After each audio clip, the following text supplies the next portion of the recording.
অস্থির হয়ে পড়ছি। রাসূল আকরাম সাল্লাল্লাহু আলাইহি ওয়াসাল্লামের মুখে এমন কথা শুনে হযরত ফাতেমা রাদিয়াল্লাহু তাআলা আনহা কান্না করতে লাগলেন। হযরত ফাতেমা রাদিয়াল্লাহু তাআলা আনহু বুঝতে পারলেন যে হয়তো নবীজি আকরাম সাল্লাল্লাহু আলাইহি ওয়াসাল্লাম আজকে দুনিয়া থেকে বিদায় হয়ে যাবে। তারপর দরজায় খটখট করে শব্দ হলো।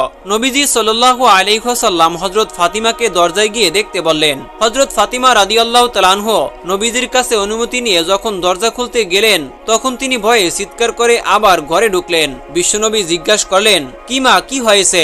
তখন হযরত ফাতিমা রাদিয়াল্লাহু তাআলা আনহু কেঁদে কেঁদে বললেন, আব্বাজান, দরজা খুলে দেখতে পেলাম একজন মানুষ বাইরে দাঁড়িয়ে আছে, যার পাটা হচ্ছে জমিনে আর মাথা দেখা যায় আসমানে। আব্বাজান, আমি এরকম ভয়ঙ্কর জিনিস আর জীবনে কখনো দেখিনি। বিশ্বনবী হযরত ফাতিমাকে বলল, মা, ওনাকে আসতে দাও, উনি হচ্ছেন মৃত্যুর ফেরেশতা হযরত আজরাইল আলাইহিস সালাম। এই কথা শুনে হযরত ফাতিমা রাদিয়াল্লাহু তাআলা আনহু চিৎকার দিয়ে উঠলেন। হযরত আজরাইল আলাইহিস সালাম ঘরের মধ্যে প্রবেশ করে নবীকে সালাম দিলেন এবং বললেন, ইয়া রাসূলুল্লাহ সাল্লাল্লাহু আলাইহি ওয়াসাল্লাম, আল্লাহ আপনাকে সালাম জানিয়েছেন। হে নবী, আল্লাহর পক্ষ থেকে আমি আপনার জান কবজ করতে এসেছি এবং আল্লাহ তাআলা বলে দিয়েছেন আপনার অনুমতি না নিয়ে আমি যেন ঘরে না ঢুকি এবং আপনার জান কবজ না করি, আর যদি আপনি ফিরে যেতে বলেন তবে যেন আমি অবশ্যই ফিরে যাই। বিশ্বনবী হযরত আজরাইলকে উদ্দেশ্য করে বললেন, হে আজরাইল, আমি যেদিন দুনিয়া থেকে চলে যাব সেদিন থেকে আমার গুনাহগার উম্মতের কি হবে? এমন সময় আল্লাহ পাক রব্বুল আলামিন হযরত জিবরাইল আলাইহিস সালামকে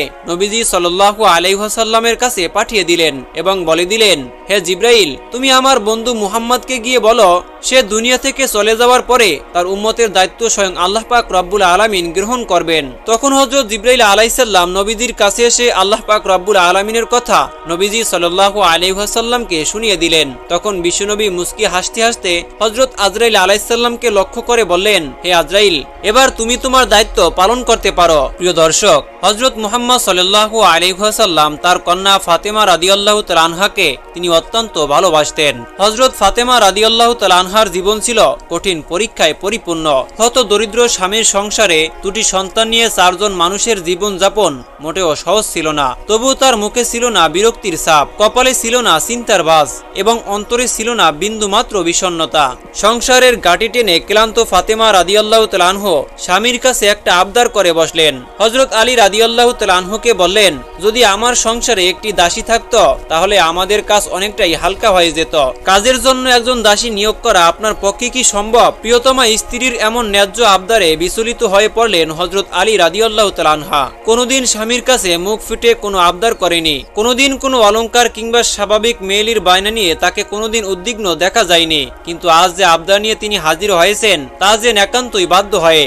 হযরত ফাতিমা রাদিয়াল্লাহু তাআলা আনহুর আবদারে খানিকটা চুপ হয়ে রইলেন হযরত আলী রাদিয়াল্লাহু তাআলা আনহু। তারপরে হযরত ফাতিমাকে বললেন, তোমার কষ্ট আমি বুঝি, ভীষণ কাজের বারে তোমার দুর্বল হয়ে যাওয়া শরীর দেখে আমিও কষ্ট পাই। তোমার কষ্ট লাগার তাগিদে যে আবদার করে বসেছো আমার কাছে তা মেটাতে পারলে আমার চাইতে বেশি খুশি এ ধরায় আর কেই বা হতে পারে। কিন্তু ফাতেমা, আমার সামর্থ্য ব্যাপারে তোমার চাইতে বেশি আর কে জানে? তোমার এই আবদার রক্ষায় আমি যে একান্তই অপারগ, আর অক্ষমতা নতুন করে বলার প্রয়োজন নেই। পুনরায় কথা বললেন হযরত আলী রাদিয়াল্লাহু তাআলা আনহা। তার চোখে মুখে এমন দোল খাচ্ছে সম্ভাবনার রেখা। কোনো এক বিচিত্র কারণে তাকে বেশ আশাবাদী, বেশ উৎসাহ প্রফুল্ল দেখা দিল। তিনি বললেন, আচ্ছা ফাতেমা, এইটা কাজ করা যায় না? আর তখন ফাতেমা রাদিয়াল্লাহু তাআলা আনহা জানতে চাইলেন, কি কাজ? আর তখন আলী রাদিয়াল্লাহু তাআলা আনহা বললেন, নবীজির কাছে অনেক দাস দাসী উপটোকন হিসেবে পাঠায়। উপটোকন হিসেবে আসা এসব দাস দাসীর মধ্য থেকে একটা দাসী তুমি চেয়ে নিতে পারো। তোমার অবস্থা সম্পর্কে বর্ণনার পরে আমার বিশ্বাস তার হাতে যদি কোনো দাসী মজুদ থাকে তবে তিনি অবশ্য একটি দাসী তোমাকে উপহার হিসেবে দিয়ে দিবেন।